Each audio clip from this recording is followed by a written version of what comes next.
Welcome to another Ryan Sports Views. Tonight, I'm going to discuss how I think Canada should line up at the 2022 FIFA World Cup in Qatar since we have qualified. Wednesday's match is about pot 3 and finishing top of the octo. Still has meaning because things went our way today as of recording time, today on Tuesday, in Africa. Tunisia draw Mali, that helps, and Nigeria lost to Ghana. We got the two things that we needed, or two of the things that we needed to have pot 3 still be alive tomorrow night. It's in our hands. We win. Canada wins. We're in pot 3 over Panama. We win over Panama, we're in pot 3. We draw or lose, we're not there. So, since we're already qualified, since Canada's already qualified, I'm going to give you my lineup and subs that I think they'll use often, and also possible players that they could use. A good couple of players to go through. We'll go through each line, and then, of course, we'll reiterate at the end of the video the lineup. But before I get into it, I say hit that subscribe button, hit that like button, comment on this video, put this in playlist, hit that join button, click that link in my description to become a YouTube member. $1.99 a month or $4.99 a month. Anything's appreciated. Help support the channel, as well as send super chats on the live streams. And put this in playlist, share with friends and family, all that great stuff. And here we go. This lineup, for me, is a 3-4-3. But in defense, it's a 3-5-2 like they've been using. In possession, it turns into a 3-4-3 because I think this is what Canada wants to do. They want to have a lot of fast players on the wing during their transitions and possessional play offensively. Defensively, these players could also track back very quickly to make defensive runs and make defensive plays. So you could say that it's a two-pronged 3-4-3. Offensively, 3-4-3. Defensively, 3-5-2, like's been normally used. You could have Buchanan drop back to defend into the midfield. You could have Davies to help, or Davies and Lehren and Buchanan be in the midfield while defending. You have Lehren and David up top as you're defending. Buchanan can make those runs. Davies can make those runs. Lehren could make those runs, or Adekubi once he comes in. But simple as it's a lineup that they could be very fluid with, which is, I think, the idea of Canada is to be very, very fluid, and that's what makes them have a chance to make a lot of noise at the World Cup. It's the fact that they're so fluid and coached very well, and they'll run through walls for John Herdman, but he gets his ideas across, and they're not afraid of anything, and they'll do anything when it comes to his ideas. So, let's get into the lineup. Explain why it's a 3-4-3, what the formation is. Let's get into this lineup. In goal, of course, Milan Borjan, the captain, as it stands, or at least when Atiba's not on. Milan Borjan is the reason we are so strong right now, because the man has passion. He's a good goalkeeper. I'm not saying he's better than Andre Blake.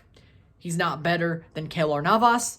He's not better than Matt Turner, honestly. I still don't really think technically he's the best goalkeeper. I think Canada has better technical goalkeepers, but Milan Borjan is a freaking hatchet man. The dude has passion, and I say that respectfully. The man is a lunatic, basically. And that's what makes him so good, is that he's not afraid of anything, which is the no fear thing about Canada. Crépeau, technically, he's great. Is he as crazy as Borjan? No. Is he as passionate? No, and I say this nice. I say this as a term of endearment. Milan Borjan is a nut. The dude is crazy, and you could tell that he's got passion out the wazoo for Canada, and I respect it, and that's what makes him so good. And he's okay with Red Star, but when he plays with Canada, he plays up to another level because of his passion, because of his maniacal ways. And I say this totally respectfully. I think the dude is just so passionate about Canada, it turns him into this just monster, like this superhero. It's like him putting on a different cape and He has this, like, gimmick, and he does well. Technically, is he that good of a goalkeeper? Is he that much better than Crépeau? No. But we've got here because of his passion. He's put Canada on his back. And he's the goalkeeper. He's the starter for me. Until he gives me no reason to say that he's the starter, he's the starter. Of course, Crépeau get a game or two probably here or there, but probably a game. But Borjan's the reason we've got here so easily. So I think we still have to start him, even though technically I don't think he's that much better, but it's just the personality that he has, the mentality that he has that makes him so much better, frankly. And I like Borjan. He won me over, but I'm still more of a fan technically of Breza, of Crépeau, so on and so forth. Defenders, 3 center backs, Aleister Johnston, Steven Vittoria, and Kamal Miller. Of course, Danielle Henry will come in there, especially when the game plan fits it. And of course, they got to rotate. It's a quick tournament. It's a month-long tournament. For me, Johnston has earned this spot. He has. He's earned this spot. A great defender, never puts a foot wrong, amazing footballer, no question whatsoever. He deserves to be in this lineup. He's basically always been there. Even when they rotate, he's always there. He's got a motor that never goes out. He's like the Energizer Bunny. He just doesn't stop. Doesn't put a foot wrong. Aleister Johnston has just burst onto the scene when he was with Nashville last year, when he's now with Montreal, and he's honestly the best player on Montreal, him and Kone this year, because that team doesn't look as good as I thought they would, and Canada. And he's awesome. Aleister Johnston is just awesome. He is just so passionate, and he just doesn't stop. Aleister Johnston. Steven Vittoria, he's kind of like the Rock at the back. He really is. He's the Rock at the back, tall center back, in the center of the 3. Of course, he's going to take his time off the 11. Of course, that's probably where Danielle Henry comes in when we rotate, is for Vittoria, because I think Miller could play as many games as he has to. I think this Canadian team definitely is just going to empty their tanks at Qatar. Not as in this is their moment. It's as this is the time for them to go for it, right? They got here and they got to show what I've been saying, what we've been saying, the Canadian fans have been saying for months, that they could hang. And they're going to empty the tank to hang, frankly. And if they go deeper, they go deeper. But they've got like a giant tank that they could empty to hang. So it's not like it's like this much fairy dust is left. They still got a freaking metric ton silo of fairy dust, frankly. So when it comes down to it, I think Steven Vittoria is the one who's definitely going to take steps back, and they're going to plug in Danielle Henry. I don't think Danielle Henry is a sub unless it's absolutely needed. So I think he's under possible use players for me, because he will be used and he will be rotated in, but same as Crépeau, but he's not going to be subbed in unless something is going disastrously wrong. And it's not like we're losing, but it looks like we're ceding possession, ceding a lot of shots, and Borjan stands on his head, something like that. Miller, Kamal Miller, strong center back, definitely going to have a lot of time in this World Cup. Definitely going to show out. I have nothing really to say about Kamal Miller. Strong center back, deserves to be there. Midfield for me. The left wing back, Alphonso Davies, back now. He will be back by the World Cup from his mild myocarditis. He'll be back, I think, next month for Bayern. So, unless he gets hurt. Of course, this is all prefacing that no injuries changed this for 8 months. But Davies, left back, left wing back, no question about it. Alphonso Davies is the star boy at Canada. If he's healthy, he's playing. No question about it. He's going to play left wing back, and I don't think that's questionable. I think we all know once he's healthy, he's playing. And he should be just fine. Center midfielders, Steven Eustachio and Atiba Hutchinson. I think that's where we go with this one. Steven Eustachio, Atiba Hutchinson, double pivot. Eustachio could play the ball forward. We really don't need a number 10. I think Buchanan can also sort of play that role if he has to, unless Osorio's on.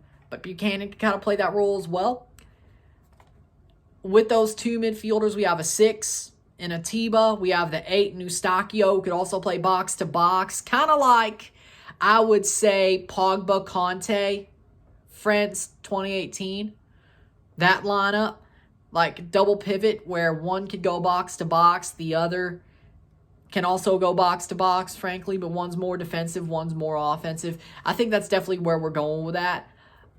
Atiba and Eustachio definitely start the first game. I think they should. Atiba Hutchinson and Eustachio. Atiba still got it. I think he does. And he wanted to make a World Cup, but he also wants to play in it. And this is probably his last ride with a Canadian team. Of course, there's going to be a farewell friendly sometime in early to mid 2023. I think he retires after the World Cup, no matter how far we go or no matter how disappointing we are, because there's a possibility Canada's disappointing. But Atiba, this is his last ride. He plays through the Nations League. He plays through the friendlies, he plays through the World Cup, and he may play through this year's the Nations League in March and June. Or he may just play through the Gold Cup and then retire then.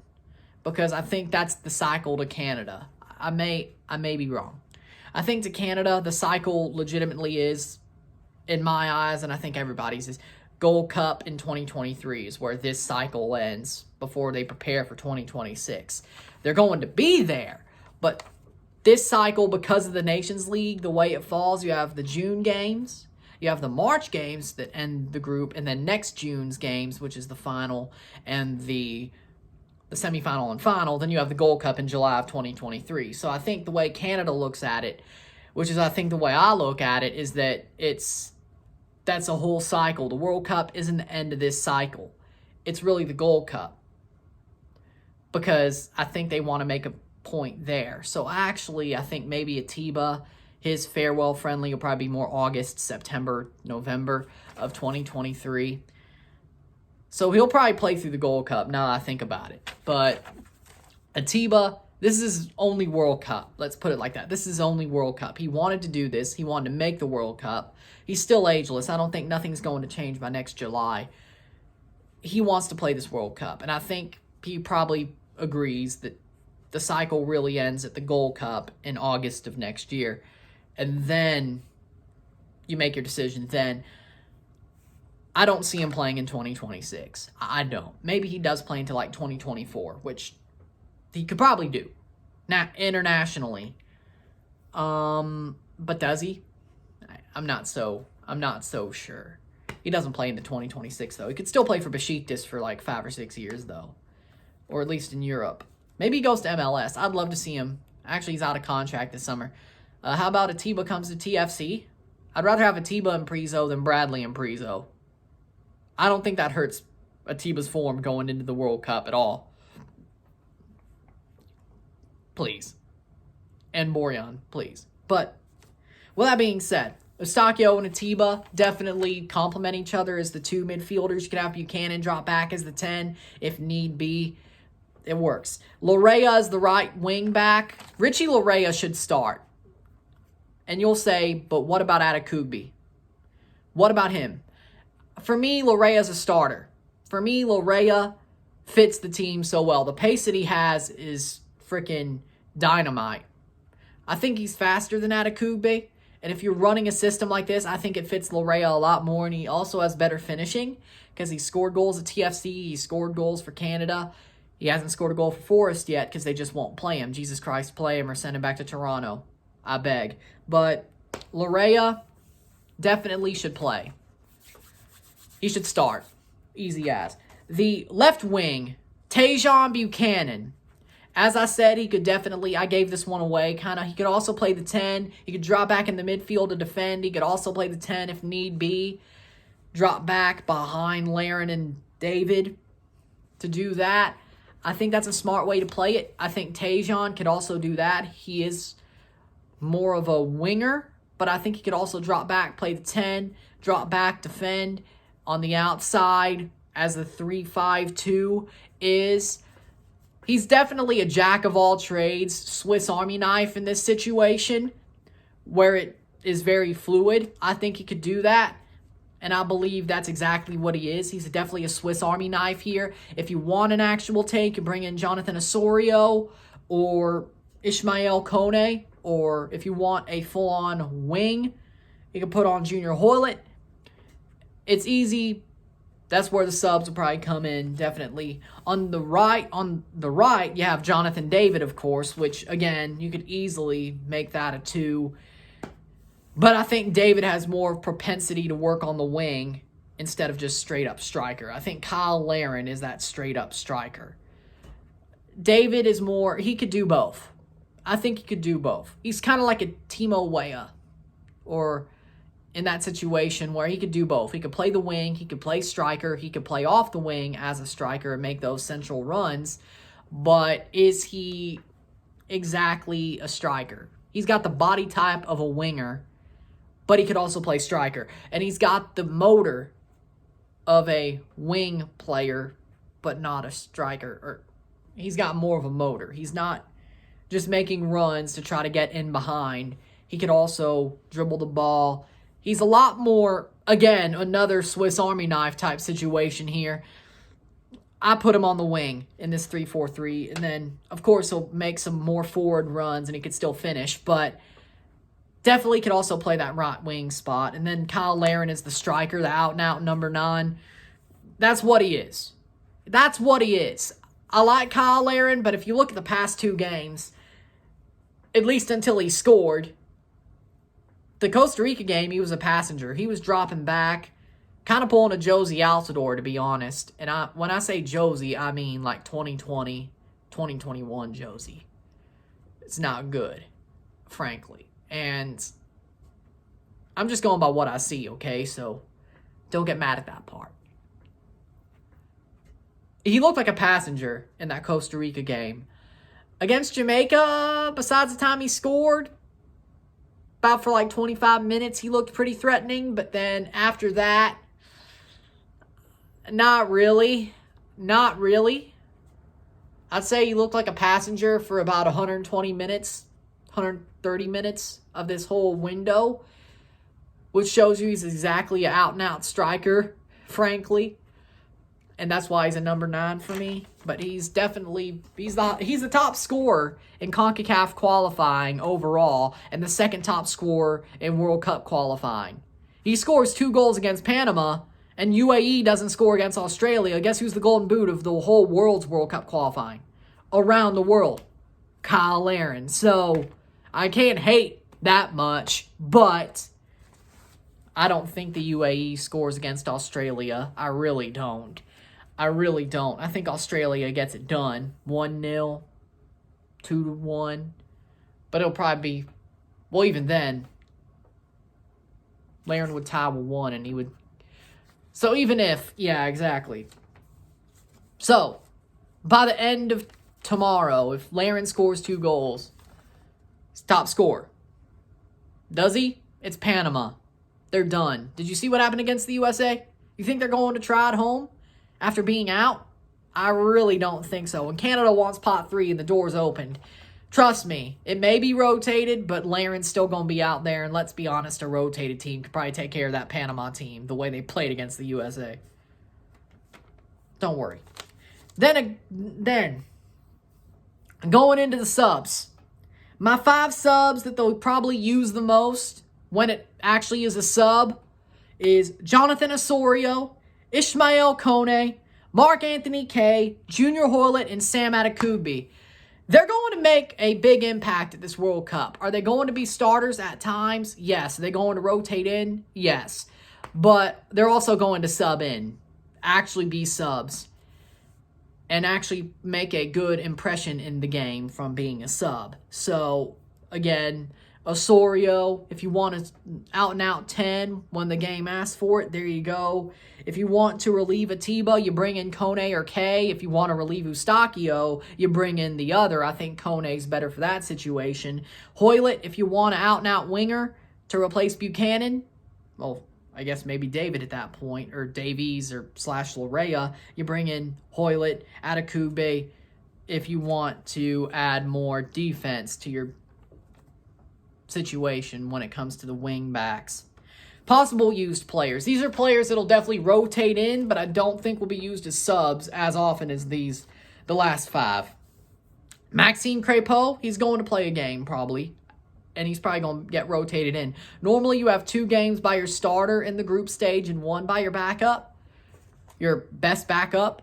So when it comes to it, Crépeau's probably going to play a game. Luca Petrasso, I think, is a possible used player. I didn't put him as a sub because people be like, Luca Petrasso? He hasn't even been called up yet. Listen to me. All right. I think Luca Petrasso will be the Rookie of the Year in MLS this year. Have you not seen him play for TFC? The dude is immaculate. He looks like a seasoned pro, and he's only, 21? He's younger than me by a year.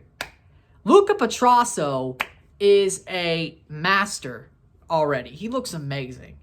I say he plays on the other wing when Insigne comes, unless they move Jimenez out and they get another striker. But that's not the point. We're talking about Canada here. But Luca Petrasso is going to be Rookie of the Year in MLS, or whatever the hell they call it now. Under 23 Player of the Year, Newcomer of the Year, whatever the hell they call it now. He's Rookie of the Year. That's where we're going to go with it. Luca Petrasso will be Rookie of the Year in MLS this year. And I think that's enough to get him into this Canada squad for the World Cup. I am legitimately serious. Luca Petrasso is that damn good. Watch him. Watch him when he plays. He is that damn good. He is ready. He at least plays in the Nations League. I guarantee you that. Because I think that's what they could do. And just wait.